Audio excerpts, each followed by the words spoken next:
বেশ কদিন ধরে ফেসবুকে, ইনস্টাগ্রামে খুললেই একটা র্যান্ডাম ভিডিও ভীষণভাবে আসছে। সেটা হচ্ছে দেব আর শুভশ্রীর ধূমকেতু রিলিজ নিয়ে। যদিও এটা এখন রিলিজ হয়নি, 14ই আগস্ট রিলিজ হবে। আমরা সকলেই খুব উৎসুক।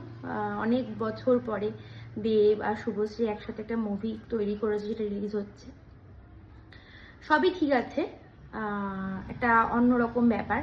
কিন্তু কিছু না, অনেক মানুষ আছে যারা এগুলোকে নিয়ে বিভিন্ন রকমের আলোচনার মানে রসনা তৈরি করছে। মানে কি বানাচ্ছে না রীতিমতো তারা নিজেরাই জানে না। মানে এত বছর হয়ে গেছে দেবের সাথে শুভশ্রীর ব্রেকআপ হয়ে গেছে, শুভশ্রী বিয়ে করে নিয়েছে, দুটো বাচ্চা আছে। হ্যাঁ, নিজের ক্যারিয়ারে অনেকটা মানে ফোকাস করার জন্য সে নিচে অনেকটা এগিয়েও গেছে। আর দেবও এদিকে অনেক রকমের নতুন রকমের সিনেমা বার করছে, এখানে রুক্মিণীর সাথে রিলেশনে আছে। কিন্তু মানুষের আলোচনা বা টপিক এটাই যে দেব আর শুভশ্রী কেউ একে অপরকে ভুলতে পারছে না বা এখনো পারেনি। প্রমোশনের জন্য যে প্ল্যাটফর্মে এসেছিল দেব আর শুভশ্রী, সেখানে সে নাকি দেবের আলাদা রকমই এনার্জেটিক ব্যাপার, সেটা শুধুমাত্র শুভশ্রীকে দেখে। মানে মানুষ কি চাইছে, যে সিনেমা দেখতে, নাকি ওদের ভিতরের মানে যেটা ঘটেনি বা যেটা নয় সেই জিনিসটাকে পুশ করে ব্যাপারটাকে তৈরি করতে, মানে একটা আলোচনা নতুন ব্যাপার মানে টপিক আনতে, যেটা আর কিছু পাচ্ছে না, আর কিছু আলোচনার জন্য নেই মানুষের জীবনে। এখন চাইছে নতুন করে মানুষ যে দেব আর শুভশ্রীর মধ্যে একটা নতুন রকম সম্পর্ক তৈরি হোক। মানে দেখাক যে বেচারা রাজ চক্রবর্তীকে বিয়ে করে বাড়িতে রেখে দেবের সাথে শুভশ্রী এখন নতুন করে রিলেশনে জড়িয়েছে।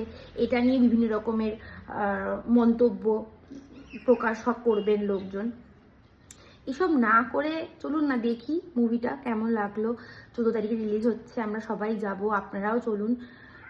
উৎসুক থাকা ভালো, কিন্তু অতিরিক্ত আলতু ফালতু কথা বলার কোনো কারণ নেই। কারণ এরকম অনেক জুটি আছে দেব আর শুভশ্রী মতোই, যেমন ঋতুপর্ণা প্রসেনজিৎ, উত্তম সুচিত্রা, এরকম অনেক জুটি আছে যাদের সম্পর্কে মানুষের একটা আলাদা রকমেরই ব্যাপার আছে মুভি দেখার ক্ষেত্রে।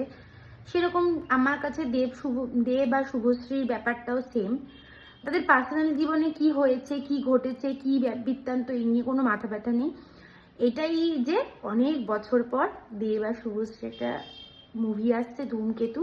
আমরা স্কুল লাইফে ওরকম দেব শুভশ্রীর মুভি দেখতাম, কিন্তু দেখা হয়নি, রিলিজ হয়নি, আর বেরোয়নি তার কারণে। কিন্তু অনেক বছর পর এটা বেরোচ্ছে, আমি খুব আগ্রহী, আমি পার্সোনালি যাব দেখতে। আপনারাও যান, আপনারাও মজা নিন, কিন্তু ব্যাপারটাকে এতটা বাজে করে তুলবেন না যে ভবিষ্যতে তাদের দুজনেরকে নিয়ে আর কোনো যাতে সিনেমাই না আসে। এটাই যা বলার ছিল।